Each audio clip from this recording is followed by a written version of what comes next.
Hi again, and welcome to Your Amazing Edge podcast, Spicy Friday edition. Spicy Uh, Friday. Spicy Fridays.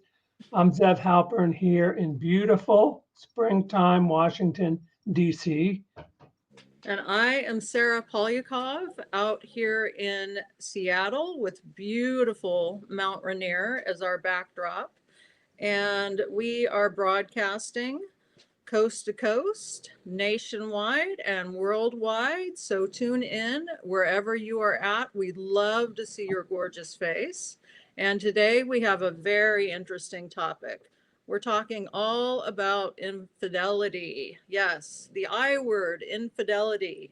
And we are going to do a deep dive. So, do you want to take it away, Zev? And today's our first season finale. This is our first season doing this together. It's been fun.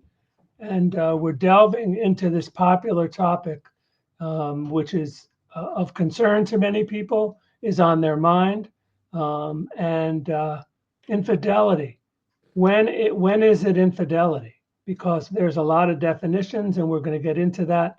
But basically, infidelity. What are some of the common definitions that have arisen? The world got more complicated. COVID, internet, working from home. Is cheating just cheating? Is it just one thing, one topic? Is it one level? Is it one? Probably not. To Today, me, we're just right. overviewing various kinds of activities. Look, some couples give great latitude, that before they step over the line, and others, they do not give a lot of latitude. Some are clingy. There are people who feel suffocated. But look, it brings up insecurity. Others, if you're secure and you feel good, look, we couple because we want security. Why else would we do it? We couple first and foremost from all the way back in time. We do it for security. So any feeling of insecurity, it's a big deal, and everybody experiences this on a different level. Um, we're not judging. We're exploring a topic, and we're trying to enlarge your view of the whole thing.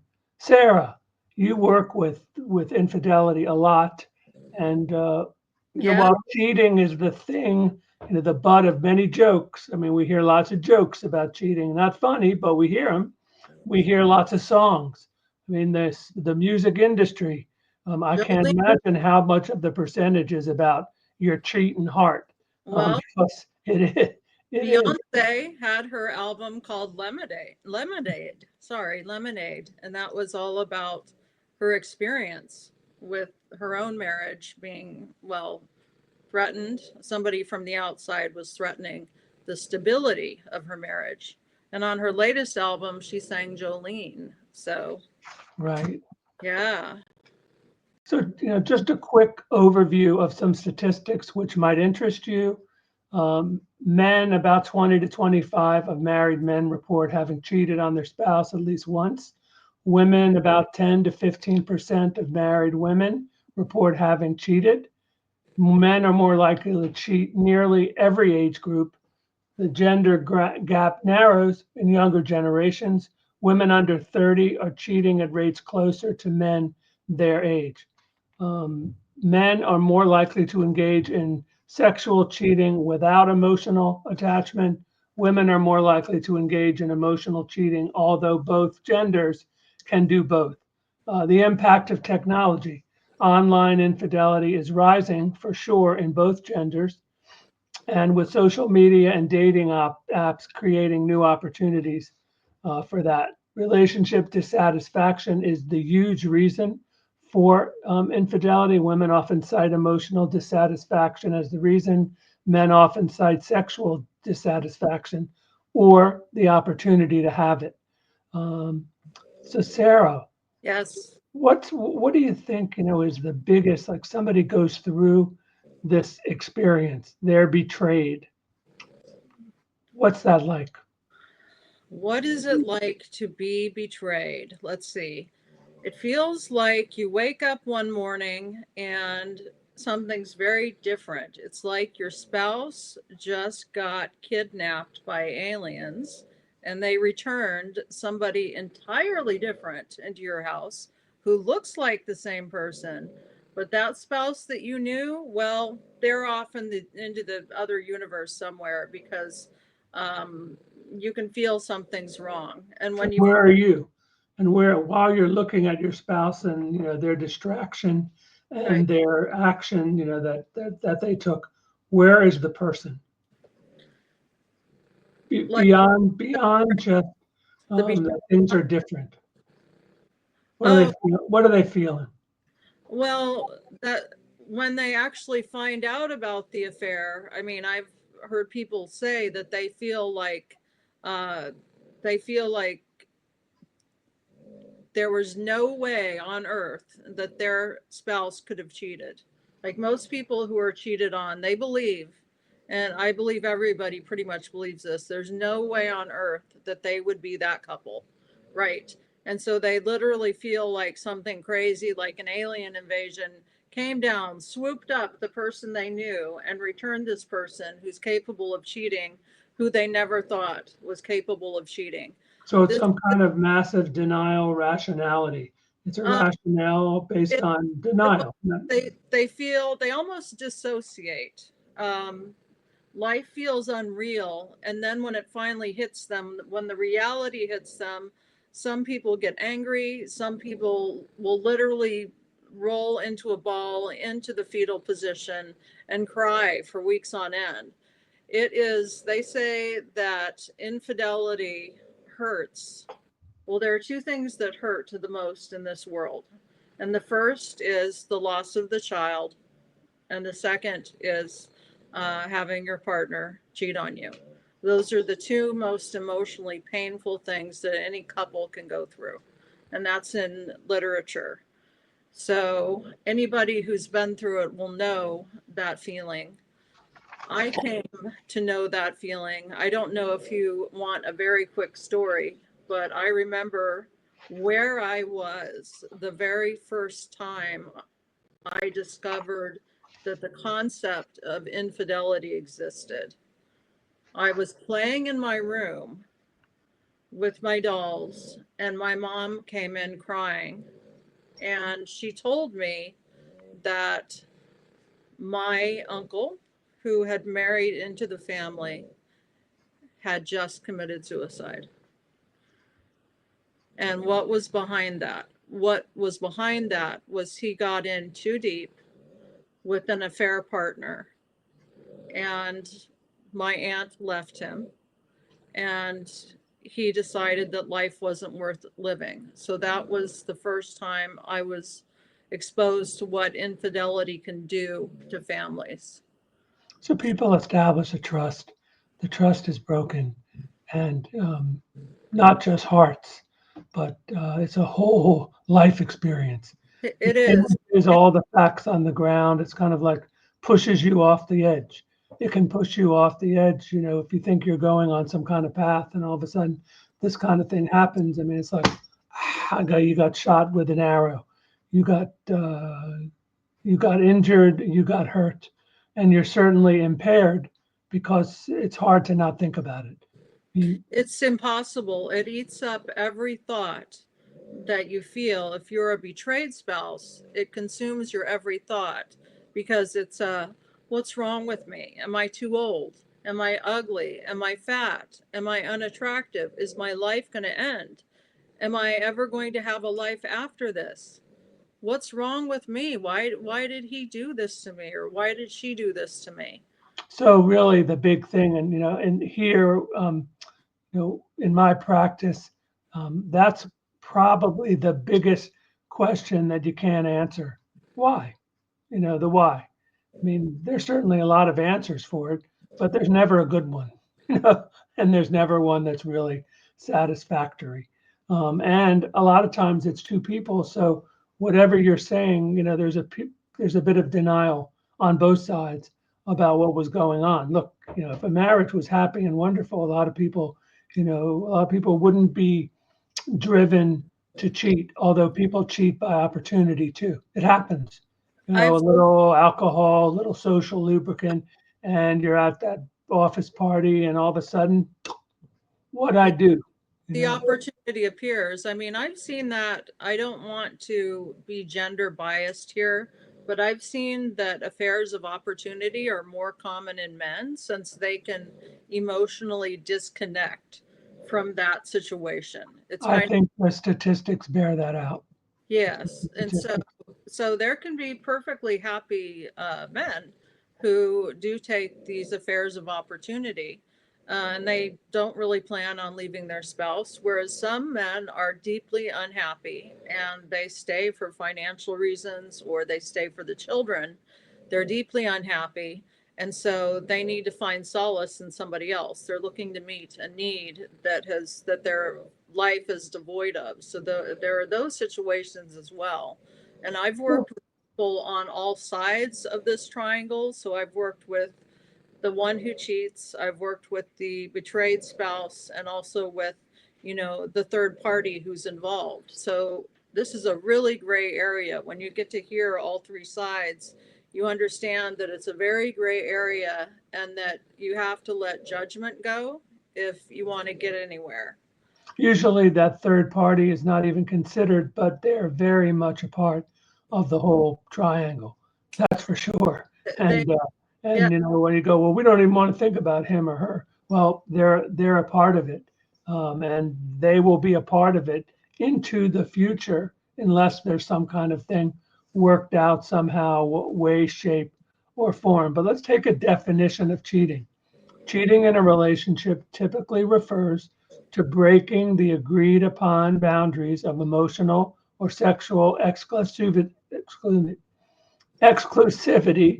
with a partner. It can take many forms depending on expectations and agreements within the relationship. Would you agree with that definition, Sarah? yeah, absolutely. And it really varies from couple to couple. Couples have their own definition of infidelity. For example, some couples feel that looking at pornography is infidelity, whereas some couples look at pornography together. So it's really specific to each couple and the definitions that they have set forth in terms of what monogamy means to them. Right. So let's take a look at the types of cheating, the types of infidelity. And we're not necessarily saying that it is infidelity. This is something that people have to feel, decide for themselves, not for other people to judge. There's some that are obvious, and there's some that are part of our new modern crazy world. So the first one, clearly sexual cheating.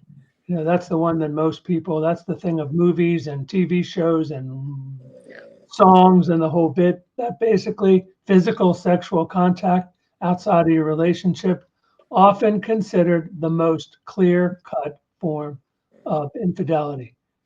Would you agree with that? Yes, absolutely. Then there's emotional cheating, forming an emotional bond or intimacy with somebody else.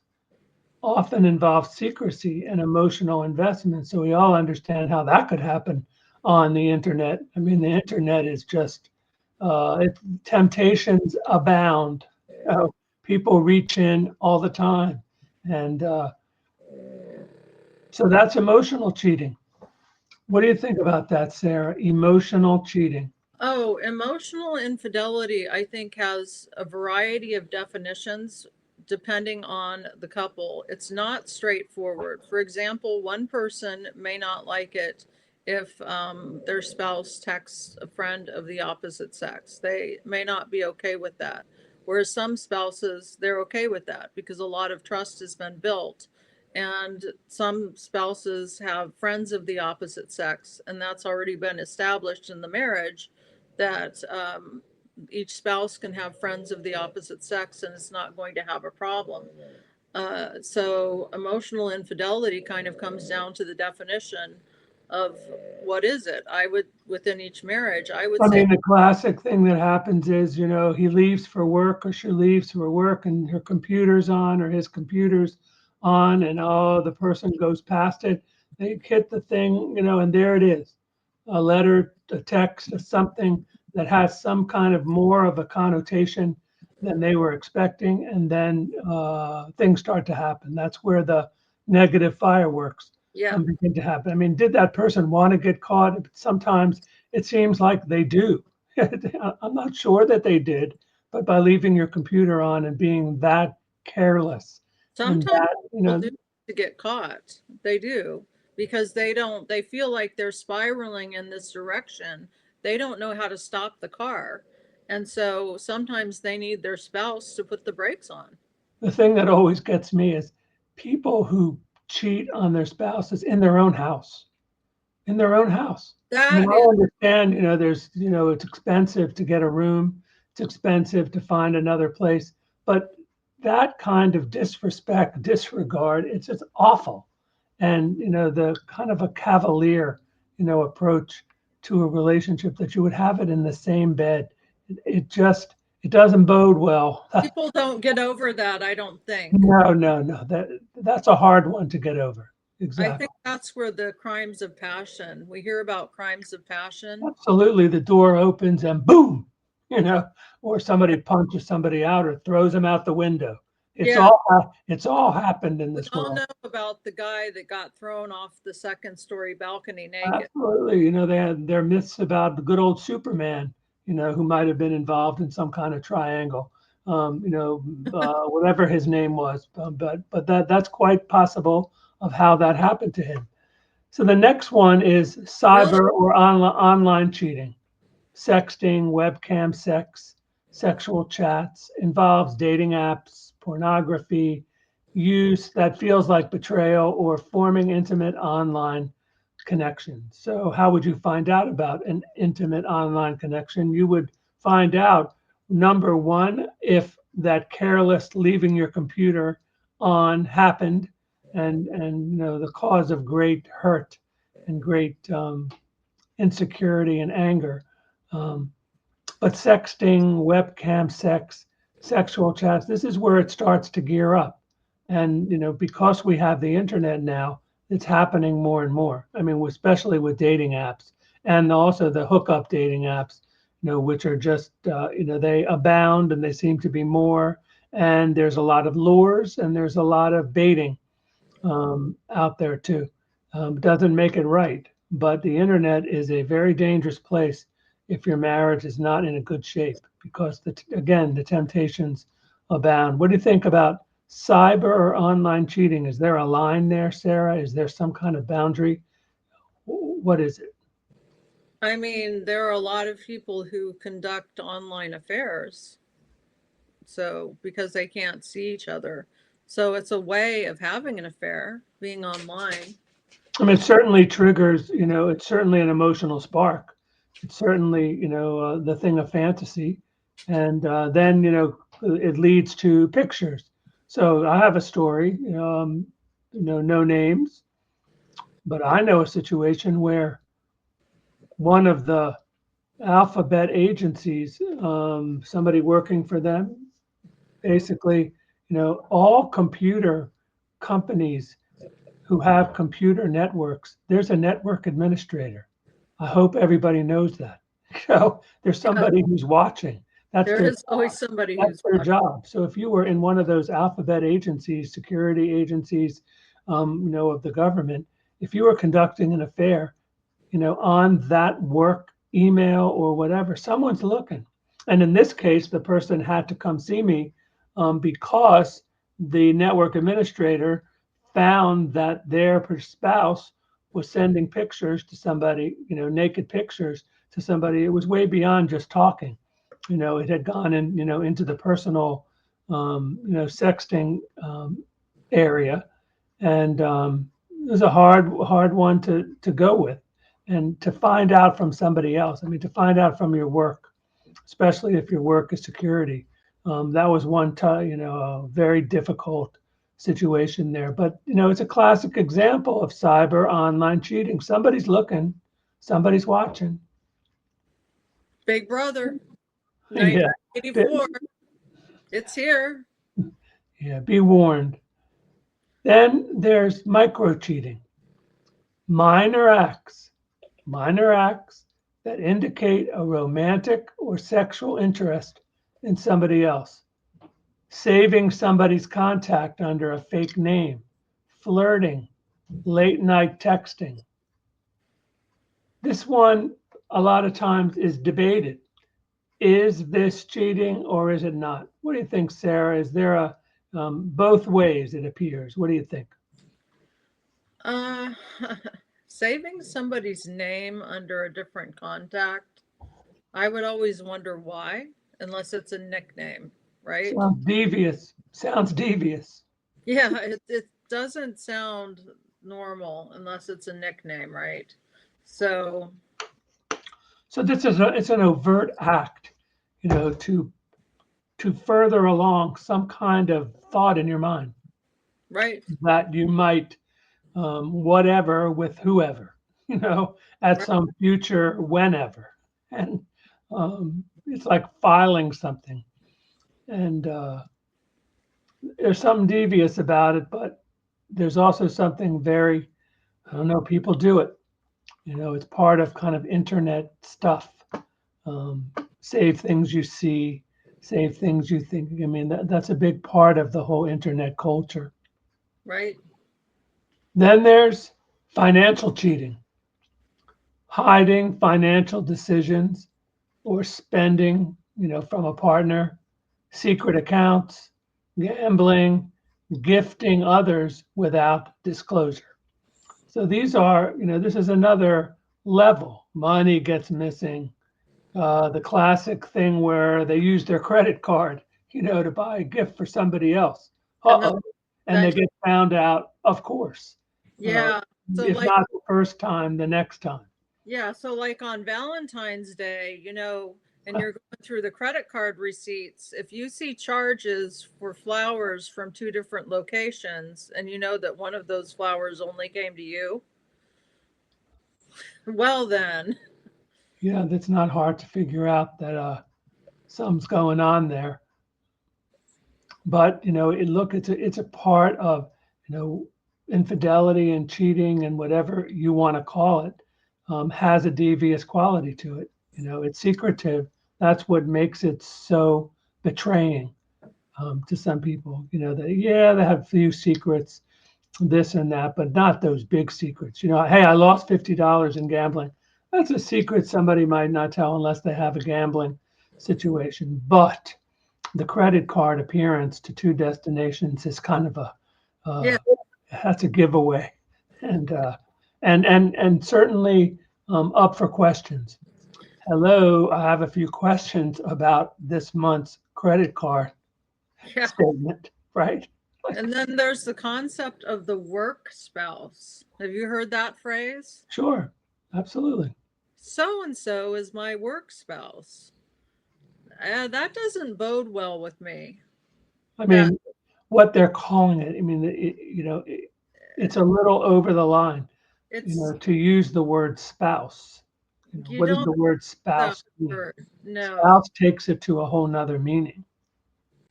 it does. So if you have a work spouse, what else does that imply? And some of these work spouses like to eat food off the same plate and follow each other to the bathroom and on and on. And you've just you've just set up your marriage for something really dangerous. If you Yeah, I guess the book on that would be called Beyond the Water Fountain. yeah, beyond the water fountain. Don't go beyond the water fountain, because Yeah, that's when you hit the corner and nobody's watching, or yeah, so you think, or so you think. yeah. Um, And people have caught in bathroom stalls. of course, How humiliating is that? pretty humiliating. I mean, come on. Oh, You bring up opportunistic cheating, which is another, cheating due to an unexpected opportunity. We talked about it earlier, alcohol fueled one night stands, you know, yeah, and rather than ongoing dissatisfaction. You fell into it, you were tempted, you were weak at some point, or your marital bonds weren't very strong, or your relationship, whether you're married or not, doesn't really matter. What matters is the boundaries you've set in your relationship, for exclusivity or for whatever it is that you set. But opportunistic cheating is one where that really tests people. That's the one where people don't pass the test. You know, they fail at And self-restraint, and right. their willpower is.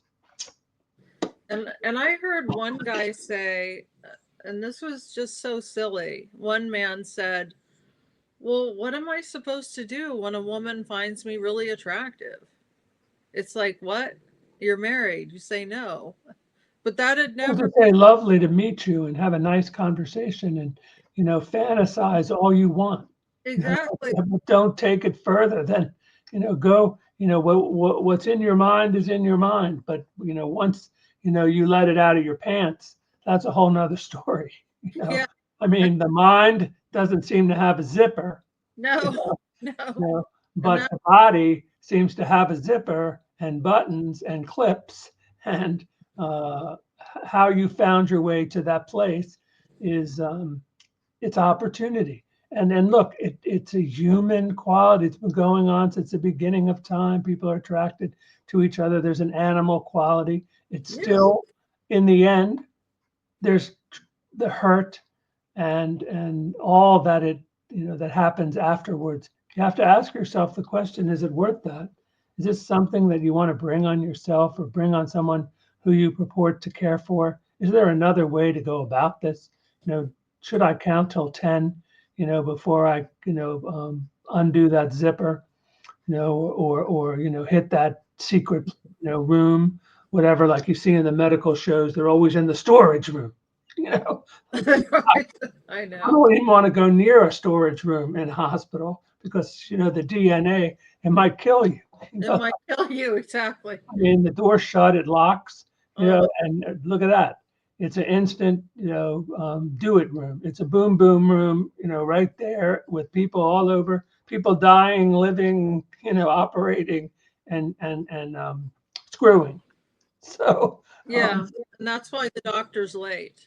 That's why I the doctor's always late to the appointment because Then the there's compulsive or addictive cheating, repeated cheating due to sex addiction and other compulsive behavior. So we've heard, people go, I have sex addiction as their excuse. Now, it is a legitimate excuse. There are people who are clearly addicted to porn, to sex, to hook up dating apps and things like that. But it's not an excuse. I mean, no, it can't be an excuse. It's a but it is real. There's something happened in Seattle here. So there was a pediatrician that worked at one of the mega conglomerates called Kaiser Permanente. I know you have those out in DC. So this yes. is the Kaiser Permanente pediatrician, and this hit the Seattle Times. So I'm not passing along any gossip that hasn't already been on the front page of the newspaper. So this guy was up in the university district using hookers, and he got caught using a prostitute when his wife was giving birth to their fifth child. And It's a his common thing though. and That you hear that a lot. out of his mouth was, I'm a sex addict. That's what he told his employees or employers. I'm a sex addict. Send me to the sex addiction clinic and just get me help. That was his out. And he went into the sex addiction clinic. But it didn't fare well for him because I guess after a while, the behavior kept on going. Hey, the last one here you bring up, which is really important, in this case points to it, revenge cheating. Revenge cheating. Oh, Cheating in retaliation for perceived hurt or betrayal by a partner. So you get it done to you and yep. you go and do it to them. Yep. It's kind of like a retaliation. Can you live with yourself? Does it feel good? Well, at least, at least we're equal. I'm not so sure we're equal. What do you think, Sarah? I'm not so sure that just equalizes. It's all different. I mean, these is I think well, sometimes revenge cheating can feel really good. That's what I think. Take it a little further. Take revenge. Let's hear a little bit more. Okay. I'm interested in hearing a little bit more about that, Sarah. um, okay, so let's see. Let's make up some names here. Jane, Jane Doe had a boyfriend who she was very in love with when she was in college. And she found out that he had 6 different side pieces, one for each day of the week. Talk about side hustle. So, Woo! so when Jane thought he was just studying at the library, he was studying, but in a different place. He was studying the body of one of his hookups, right? He was at biology. Yeah, he I was think a business he was major. at biology. Yeah, he was a business major. So when Jane found out about this, she was absolutely crushed. She found out because he got an STD, and the campus doctor told him, uh, 1, 2, 3, go. You better tell Jane before I have to make the call, because it was required that the doctor tell Jane that she could now be exposed to an STD from Joe Blow, right? So, Talk in, about being painted into a corner. yeah, so Joe Blow really painted himself into a big corner there. So Jane was heartbroken for a long time and had kind of broken up with him, but it was an on and off thing. And when Jane found somebody that she really liked, she started seeing him, and it kind of turned into a revenge cheating thing, or she started seeing this other person, and then she finally dumped Joe Blow. Yeah, I mean, a chain of events. People feel the need, for retribution. I mean, you're angry. You're lucky, Yep, I have sex addiction. Well, you have sex addiction. I want to cut yours off. I mean, yep. there's, the anger level of, this is, would you say it's high, Sarah? Would you I say, would say would you hi. say it's in the like danger level, redlining? I mean, I, this I is the kind of thing that takes people to places that they really never thought they would be. They don't want to be in this movie. They don't want to be in this club. They don't want to be in it. But no, guess what? When we jump into relationships, or whether or we find our true love, it doesn't mean that our world is a very tempting place, and people have to be straight up with each other. The less straight up you are in your relationship, the more opportunity you are to go off on your own.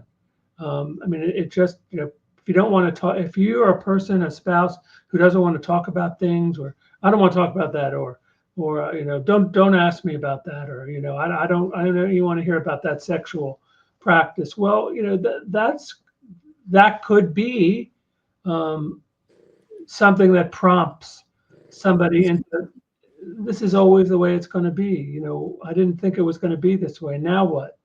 My adventure, sexual adventure index is a lot higher, than my relationship is right now. What am I going to do?